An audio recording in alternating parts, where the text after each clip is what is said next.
जन के दाता के सूर, नीतोरी जो बांदड़ी तू मत ना गवा जो नूर। राजस्थानी में ये धोआ पुराना है, लेकिन कई बार इसके मायने बहुत बड़े निकल कर आते हैं। जब दीपक मीना जैसे 562वीं रैंक के साथ अजबगढ़ की मिट्टी से निकल कर इतिहास रचते हैं, तो फिर इस शायरी के राजस्थानी कहावत के बहुत बड़े मायने निकल कर आते हैं। गुदड़ी के लाल जब कमाल करते हैं तो फिर पूरा क्षेत्र गूंज उठता है, माँ बाप गूंज उठते हैं, वो इलाका गूंज उठता है जहाँ आज़ादी के 75 साल बाद भी आज कई लोग मूलभूत सुविधाओं से तरस रहे हैं। उस क्षेत्र के आजमगढ़ के क्षेत्र के दीपक कुमार मीणा, मैं सही बोल रहा हूँ, 562वीं रैंक के साथ 562वीं रैंक के साथ यूपीएससी जैसी एग्जाम 25 लाख की नौकरी ठुकरा कर ये दावा करने वाले कि मैं आईएएस बनूंगा, मैं आईपीएस बनूंगा, और यूपीएससी क्रैक कर डाली। 2025 की है, 24 की होती, 24 की, और 562वीं रैंक के साथ ऐसे दीपक मीणा से हम बातचीत करते हैं तमाम उन सवालों के साथ कि जो यूपीएससी की जो तैयारी करते हैं, चाहे नौकरी छोटी हो या नौकरी बड़ी हो, जब कोई बच्चा तैयारी करता है तो अनंत सपने लेकर वो निकलता है, सोचता है कि इसमें फेल हो जाऊंगा तो क्या होगा। राजस्थान पुलिस की तैयारी करने वाला भी ये सोचता है कि मैं फेल हो गया तो मेरे सपनों का क्या होगा, मेरे घर के कच्ची दीवार का क्या होगा। लेकिन ऐसे दीपक मीणा जो अजबगढ़ की धरती से निकलते हैं, दिल्ली जाते हैं, यूपीएससी की तैयारी करते हैं, महाराष्ट्र, गुजरात, कई राज्यों में, लगभग 5 राज्यों में अपनी सेवाएं देते हैं, पहले से सेवाएं भी देते हैं, तैयारी करते हैं, 25 लाख की नौकरी भी ठुकराते हैं, और फिर आखिर में यूपीएससी क्रैक कर डालते हैं। आज अपने गांव अजबगढ़ में आए हैं। हम इस बात को लंबी नहीं करते हुए बातचीत शुरू करते हैं। दीपक जी, सबसे पहले तो कैसा लग रहा है आपको? जी, लग तो बहुत अच्छा रहा है कि 4 साल तक मैंने तैयारी कर रहा हूँ यूपीएससी की। एक बार निराशा का सामना भी करना पड़ा, इस बार सफलता हासिल हुई है तो खुशी तो है इस बात की हो। आज आप अजबगढ़ गांव में आए हो, ग्रामवासी सब माला स्वागत आपका। बिल्कुल मैं इनका त्याग, इनके चेहरे पर इनकी खुशी देख रहा हूं कि हर प्रत्येक ग्रामवासी, जब गांव का कोई बच्चा बड़ी पोस्ट पर जाता है, बड़ा ओहदे पर जाता है, तो उनको भी उम्मीद रहती है कि मुझे कहीं ना कहीं, मैं दीपक जी की कहीं ड्यूटी रहेगी या मैं जाऊंगा घूमूंगा तो मुझे कहीं ना कहीं कोई ना कोई चीज़, उनसे कोई ना कोई सहयोग मिलेगा। आप किस तरीके से देखते हैं इस सफलता को, किस तरीके से देखते हैं? देखिए, सहयोग की बात जहाँ तक है, सहयोग तो हम हर किसी को करना चाहेंगे। सिर्फ गांव की बात नहीं है, चाहे देश से कोई भी इंसान किसी भी कोने से आए तो उनके सहयोग करना तो हमारा कर्तव्य एक तरह से बनता है। हम उसी के लिए तैयारी करते हैं, हम उसी के लिए चाहते हैं कि हम किस तरीके से सिविल सर्विस में ज्वाइन करें ताकि हम देश की मदद कर सकें। और हमारे जो गाँव है, जो इलाका है, इसकी जरा प्रगति करने के लिए हम करें। मैं आपके पापा से बात कर रहा था एक दिन फ़ोन पे, उन्होंने कहा कि दीपक ने 25 लाख की नौकरी ठुकरा दी, और शायद बॉम्बे से भी आपने आईआईटी की है जी, मैकेनिकल में, केमिकल में। आपने 25 लाख की नौकरी ठुकराई, उस वक्त एक जहन में सवाल नहीं आया कि मैं 25 लाख की नौकरी ठुकरा रहा हूँ, हो सकता है मेरा यूपीएससी क्रैक नहीं हो, अगर बाई चांस माइनर मिस्टेक से आप रह जाते तो, लेकिन या तो तिनके की वजह से इधर रह जाते या तिनके के सहारे से इधर गए, तो उस वक्त नहीं लगा कि मैं रह जाऊंगा तो क्या बनेगा, क्या होगा? देखिए, जहन में इस तरह के बहुत सारे सवाल तो आते ही हैं, और ऐसा हुआ भी था। 2023 में मुझे जनवरी में इसका ऑफ़र आया था। मेरे पुराने जो बॉस थे उन्होंने मुझे फ़ोन किया था कि आपके लिए मेरी कंपनी में जॉब है, 25 लाख का मुझे ऑफ़र भी दिया था, और उसको मना करने के बाद मैंने 1 साल तैयारी की, और मैं इसमें मात्र 2 नंबर से मैं रहा था उस साल। तो जहन में काफ़ी आता है कि मैंने 3 साल से घर में बैठा हूँ, मैं कमा रहा हूँ, मेरे साथ के जो साथ में थे आज वो 60-70 लाख की जॉब कर रहे हैं, मैं कुछ नहीं कर रहा हूँ इस समय पे। और उस समय परिवार का सहयोग, जो गाँव में जो है बाकी परिवार है, बाकी लोग हैं, उनका सहयोग बहुत काम आता है। वो लोग सांत्वना देते हैं कि हाँ, आप भले इस साल आपको सफलता नहीं मिली हो, पर आप में काबिलियत है, आप वो कर सकते हो, तो आप लगाइए, मन लगाइए और आपका होगा। और उनके सहयोग के कारण से आज देखिए हम हो भी गए। आपके दादाजी भी यहाँ बैठे हुए हैं। आपके दादाजी तो शायद पढ़े लिखे हैं, उन्होंने कहा नहीं कि यूपीएससी क्या होता है, आईएएस क्या होता है, बनेगा नहीं बनेगा? दीपक तो छोटी मोटी 25 लाख रुपए मिल रहे हैं, क्योंकि गांव वाले व्यक्ति को 1-2 लाख भी दिख जाते हैं तो ऐसे सोचता है कि बस जिंदगी कट जाएगी, आराम से छोरी की शादी कर देंगे, आराम से छोरी की कर देंगे, अपना गुजारा कर लेंगे। तो दादाजी ने नहीं कहा कभी कि दीपक 25 लाख बहुत है, बस काफ़ी है? नहीं, ऐसी बात नहीं है। देखिए, सहयोग जब सबका साथ होता है तभी काम बन पाता है। यहाँ परिवार में दादाजी से लेके चाहे बुआ हो, चाहे मौसी हो, हर किसी ने पूरा सहयोग दिया। हर किसी ने मुझे समझाया कि ठीक है, अगर आप 25 लाख मना कर रहे हो तो उसके पीछे एक कर्तव्य है आपका कि आपको देश के लिए कुछ करना है, आपके गांव के लिए, क्षेत्र के लिए कुछ करना है, और वो उसका जरिया एक ही है, आप उसमें मन लगाइए और आपका होगा। और वो पैसे पे तो वो बात नहीं होती है, आप पैसे की चीज़ नहीं होती। यूपीएससी की जब तैयारी करने निकले तो किसको रोल मॉडल मान के आपने और तैयारी की यूपीएससी की? देखिए ऐसा होता है कि आप धीरे धीरे अपना रोल मॉडल करते रहते हैं। जैसे कि हमारे भैया पहले ही 2 बार मेंस दे चुके थे, तो प्रीलिम्स और मेंस के लिए पहले उनको रोल मॉडल बना। उसके बाद में फिर जो ऑलरेडी जो क्रैक कर चुके हैं यूपीएससी, उनके क्या तरीके थे, किस तरह से उन्होंने पढ़ाई करी, उन्होंने क्या क्या किया, फिर उनको रोल मॉडल बनाया। फिर इंटरव्यू तक जहाँ तक पहुंचे तो इंटरव्यू में किस तरीके से लोग बोलते हैं, किस तरीके से अपना आचरण होता है, बोलने का तरीका कैसा होता है, आप कैसे जवाब देते हैं, कैसे बैठते हैं, फिर अलग अलग लोगों को रोल मॉडल बनाया। और धीरे धीरे आप ऐसे तरीके से अपना क्या होता है पर्सनैलिटी डेवलप करते हैं, अपने आप को एक काबिल कैंडिडेट बनाते हैं, ताकि जब आप सामने जाके बैठे उन लोग तो उनको लगे कि हाँ आप एक तरीके से बन सकते हो सिविल सर्वेंट। दीपक जी, मैं बड़ा जहन में एक बहुत बड़ा सवाल आता है कि मैं जहाँ जहाँ जाता हूँ ग्रामीण इलाकों में बात सुनता हूँ दादा से, दादी से, बुजुर्ग से, महिला से, जो खास तौर से कम पढ़े लिखे लोग हैं, वो कहते हैं कि आईएएस ऐसे नहीं बना जाता, 18 घंटे पढ़ाई की जाती है, 22 घंटे की जाती है, 24 घंटे की जाती है। ये सही है क्या? 18 घंटा पढ़ाई करके ही आईएएस बन सकते हैं? 6 घंटे, 12 घंटे, जो जितना पढ़ सके भी आईएएस बन सकता है क्या? देखिए एक कम से कम आपको 8 से 10 घंटे पढ़ाई करनी पड़ेगी, वो तो आपको लगेगा, पर ये नहीं कि आपको 16 घंटे भी करनी है। अगर कोई 16 घंटे पढ़ाई कर रहा है और उसमें पीछे 5 घंटे कुछ और कर रहा है तो 16 घंटे में महत्व नहीं है। अगर आप 8 से 10 घंटे के दिन का अगर अच्छे से बैठ के मन लगा के करते हैं तो वो बहुत अच्छे से आप कर सकते हो उस चीज़ को। माँ ने कहा कभी कि दीपक 25 लाख की नौकरी ठुकरा के क्यों तू इसमें पढ़ रहा है, क्या मतलब आइए 25 लाख कमा साल के, आराम से अच्छी गाड़ी खरीदेगा, अच्छा मकान खरीद लेगा, अच्छी शादी हो जाती, क्यों 4 साल को पता नहीं हो सिलेक्शन? तो माँ ने कहा कभी? तो देखिए मम्मी का सहयोग इस बात में था कि तुझे जो ठीक लगता है वो तू कर, पर अगर तो हमारी सुनता है तो हमें लगता है कि यूपीएससी में करियर बहुत अच्छा है। आप कितने अलग अलग लोगों से मिलते हो, कितने लोगों की सेवाएं करते हैं, आपको कितना अनुभव मिलता है, वो शायद आपको 25 लाख मिल जाएंगे, पर वो अनुभव आपको वहाँ शायद नहीं मिल पाए, वो अनुभव आपको सिविल सर्विस में मिलेगा। पापा का कितना सहयोग रहा इसमें? देखिए अब बस बताया भी था पहले कि पिताजी ने हमारे जो है पहले मध्य प्रदेश में थे, उन्होंने पूरी सीनियरिटी लूज करके अपनी दिल्ली में आए, अगर ना वो आज खुद असिस्टेंट कमिश्नर या डिप्टी कमिश्नर की पोजीशन में होते हैं। आपके लिए छोड़ा एमपी? उन्होंने इसीलिए छोड़ा कि हम दिल्ली में रहेंगे तो बच्चे हमारे साथ रह के तैयारी कर सकते हैं, और वही बहुत फायदेमंद रहा मेरे लिए। नहीं तो लोग कोचिंग करते हैं, छोटे से कमरे में रहते हैं, वहाँ पे रहना होता है, उनका खाने पीने का ख्याल नहीं रख पाते। मम्मी ने मेरा खाने पीने का ख्याल रखा, पिताजी ने दिल्ली में पोस्ट ली ताकि मकान की दिक्कत नहीं हो, रहने की दिक्कत नहीं हो, हर तरीके से बलिदान किया ताकि हम आज यहाँ पहुँच सकें। मातृ दिवस आज क्या कहना चाहोगे? देखिए कहना क्या है, माता श्री पहले बोलती थी आप ऐसे बन जाइए, जो होगा वो होगा। आज हमने बन के, मैं कई बार सुनता हूँ, कहीं पढ़ा भी है कि हम एक शब्द हैं तो माँ पूरी भाषा है।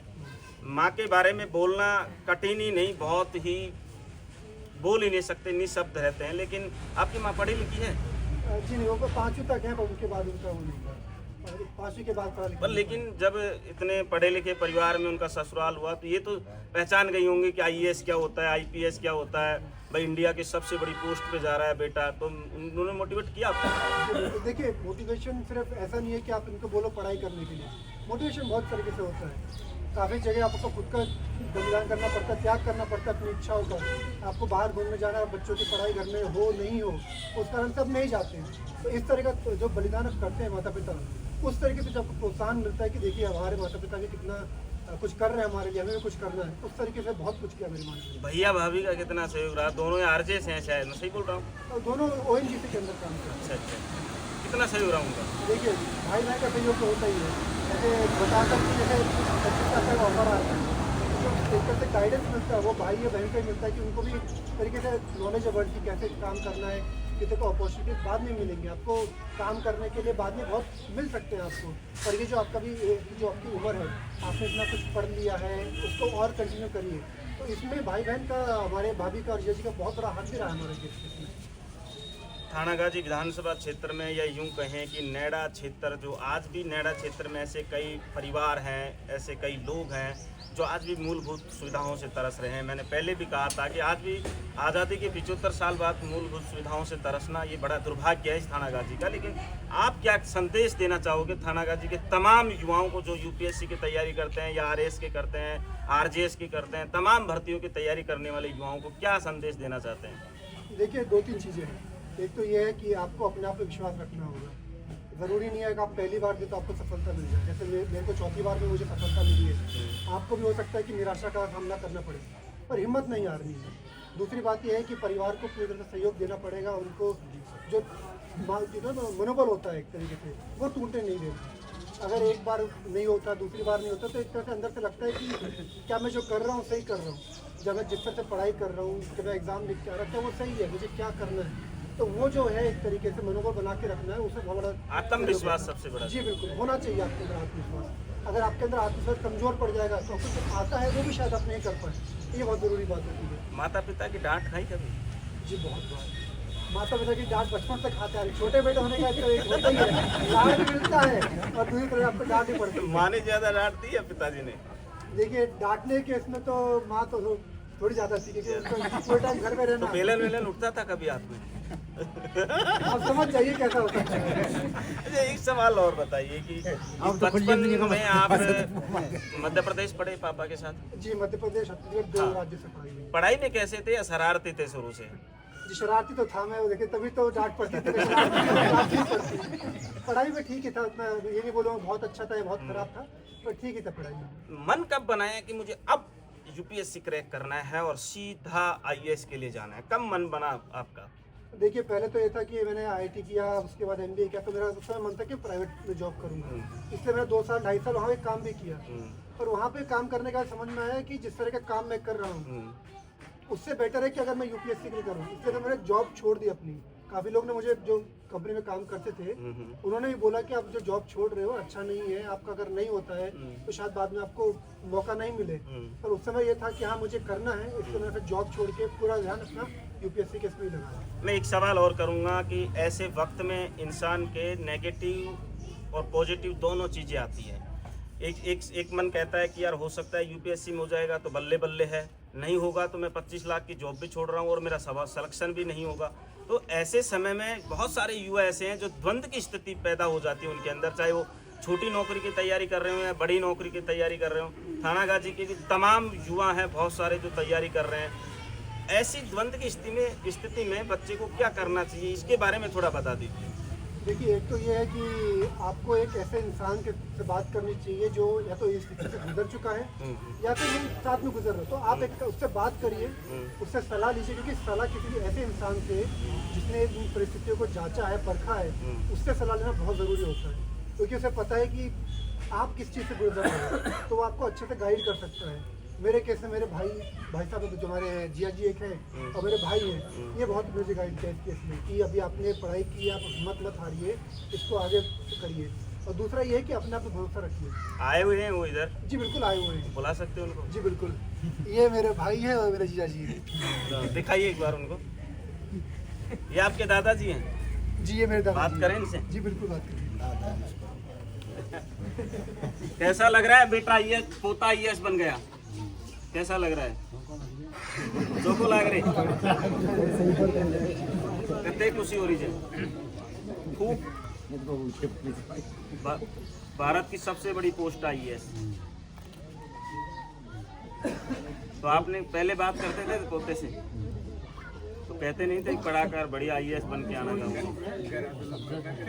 वो समझे था, समझे कब आप? क्या नाम है आपका? कितने बेटे हैं आपके? क्या क्या करते हैं? 3-5 नौकर हैं? 2 होटल में काम करते हैं। आपने कैसे पढ़ाया फिर इनको? इतने पहले समय में तो पढ़ाई का इतना वो भी नहीं था कि आपको कैसे लगा कि यार बेटों को पढ़ाना चाहिए और नौकरी लगवाना चाहिए?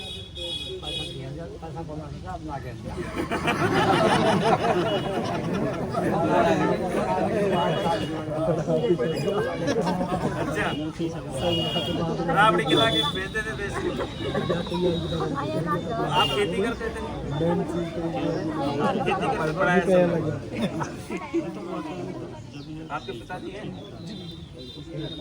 आइए ना सर, आइए आइए, आप भी आइए।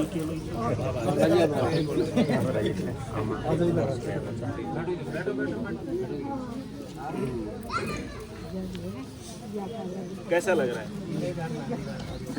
मेरे को अच्छा लग रहा है, लेकिन तब मेरे को अच्छा लगेगा सिविल सर्वेंट के एक्चुअल जो ड्यूटीज होती हैं और वो ड्यूटी का निर्वहन एकदम मतलब प्योर अच्छी तरीके से करे, उस टाइम पे मैं गुजार बनना ठीक है, बनना एक अच्छी बात है, बहुत अच्छी बात है, सक्सेस रही है मतलब, तो सक्सेस के लिए मैं इनको धन्यवाद देना चाहता हूँ। लेकिन सबसे बड़ी जो बात है कि IAS की जो ड्यूटीज होती हैं, सिविल सर्वेंट का मतलब सिविल सर्वेंट है, थोड़ा सा हाँ, सिविल सर्वेंट का मतलब सिविल सर्वेंट है, तो सिविल सर्वेंट की जो ड्यूटीज होती हैं उनको बेखूबी निभाएंगे तब जा करके ज़्यादा पाना बड़ी बात नहीं है, बरकरार रखना बड़ी बात रखना, उसको मेंटेन रखना, that is the most important. आप क्या करते हैं?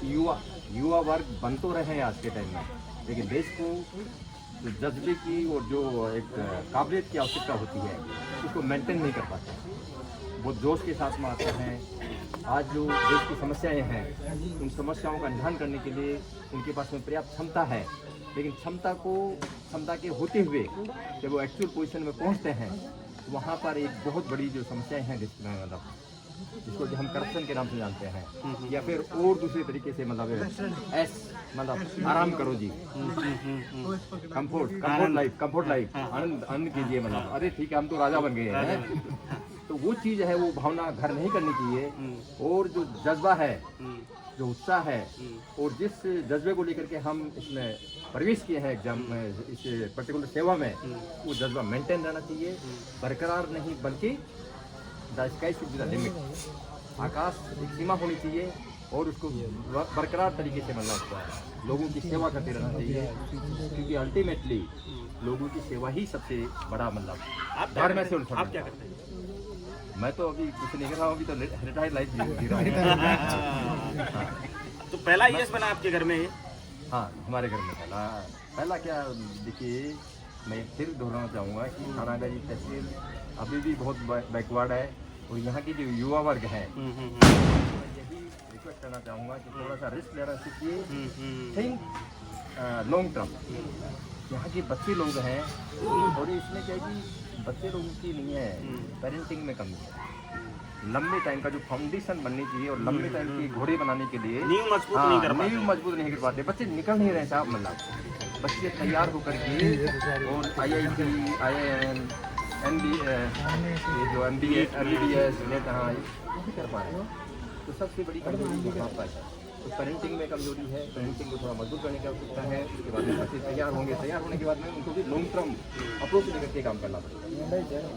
उनके पिताजी हैं, उनसे बातचीत करते हैं, क्योंकि पिता जो होता है, अभी दीपक मीना जी ने बताया कि माँ का बेलन भी उठ जाता था, चिमटा भी उठ जाता था, लेकिन पिता एक ऐसा शख्स होता है जो खामोश रहकर अपने जज्बातों को दिल में दबाकर और अपने बेटे और बेटी के लिए जी तोड़ मेहनत करता है। वो हो सकता है शाम की आधी रोटी खाए, लेकिन अपने बेटे या बेटी को पूरी रोटी खिलाने की कोशिश कर सकता है। हो सकता है कि वो चटनी से रोटी खाए, लेकिन बेटे या बेटी को अच्छी सब्जी मुहैया कराने की वो पूरी कोशिश करता है। खामोश पिता की आज क्या जज्बात हैं, कितने वो खुश हैं, क्योंकि आज भी शायद मुझे लग रहा है पूरा क्षेत्र खुश है। उनकी माँ खुश होंगी, खुशी को जाहिर कर रही होंगी, या बहन भी जाहिर कर रही होगी, या जो आसपास के जो भाई बहन परिवार छोटे संबंधी जो लोग हैं वो भी अपनी खुशी को बिल्कुल खुलकर लोगों के सामने रख रहे हैं। लेकिन मैं वहाँ से देखते हुए आ रहा हूँ कि पिता आज भी सीने में उस खुशी को दबाकर और मंद मंद मुस्कुराकर अपने बेटी की ओर देख रहे हैं। कैसा लग रहा है आज? बहुत अच्छा लग रहा है, मेहनत सफल हो गई आज।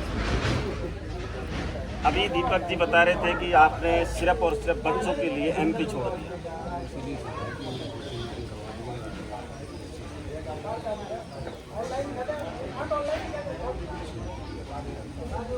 आपको 1% भी ये नहीं हुआ कि दीपक 25 लाख की नौकरी छोड़ रहा है, क्या बनेगा? हो सकता है IPS बने नहीं बने, तो कभी लगा आपको कि यार उसके लिए मैं जिम्मेदार नहीं था।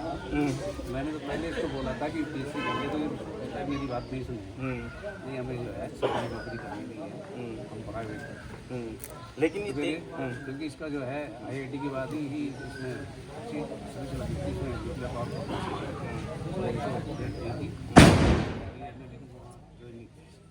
लेकिन एक बात मुझे ये बताइए कि पिता जो होता है बड़ी खामोशी से मेहनत करता है, जज्बातों को अंदर दबाए मेहनत करता है।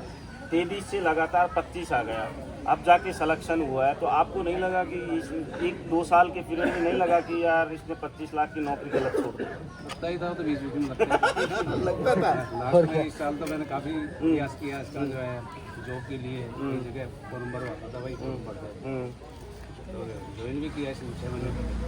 तो शादी वादी कर ली दीपक जी की? IAS का इंतजार था? नहीं, IAS का इंतजार तो ऐसा नहीं था कि उसकी शादी करेंगे, तो हम ढूंढ रहे थे पिछले साल। अच्छा, तो मना दीपक जी ने किया या आप? नहीं माना तो पहले यही करते थे कि अभी जॉब लग जाए, सेटल हो जाए, अच्छी तरह उसकी। आज कैसा लग रहा है? आज पूरे गांव वाले आप देख रहे हैं, तमाम लोग यहाँ पर हैं स्वागत के लिए। बहुत अच्छा लगा। तो आप कौन सी सन में लगे थे नौकरी? मैं तो 89। कितने बच्चे हैं आपके? 3 तो एक तो दीपक जी हैं, छोटे छोटे हैं ये तो, 2 बड़े क्या करते हैं? एक बड़ा ये ONGC में है और एक बेटी है। मुझे लगता है नैडा क्षेत्र का, या यूं शायद ही नैडा क्षेत्र का शायद पहला बंदा है जो UPSC क्रैक किया है। मेरा क्षेत्र में पहले भी हमारे बच्चे ने किया है। किया है तो मेरे क्षेत्र में अभी किशोरी भी राष्ट्रीय अपने जाते हैं। रामजीलाल और बताओ तुम किसकी लड़ी हाल में वो तो IRS थे, हाँ CR में। तो वही एग्जाम ये UPSC इस साल तो यही है। इस साल ये दीपक मीणा जी थे। दीपक मीणा जी के पिताजी थे। 562वीं रैंक के साथ UPSC क्रैक कर आज अपने गांव में पहुंचे हैं। आपने देखा होगा तमाम वो तस्वीर है, ये गांव, एक बार तस्वीर दिखा दीजिए पूरी। तमाम ये जो लोग हैं ये सिर्फ और सिर्फ दीपक मीणा जी के स्वागत के लिए आए हैं, सम्मान के लिए आए हैं, समारोह के लिए आए हैं। लेकिन मैं सबसे बड़ा सवाल ये खड़ा होता है कि आज भी मैं बार बार इस बात को कह रहा हूँ, जहाँ 21वीं सदी में आज़ादी के 75 साल बाद भी एक तरफ लोग मूलभूत सुविधाओं से तरस रहे हैं, वहीं दूसरी तरफ इसी क्षेत्र का एक गुदरी का लाल UPSC क्रैक कर अपने गांव में आता है। नमस्कार, मैं वीरेंद्र पवार और आप देख रहे हैं द लोक सदन अजबगढ़ से।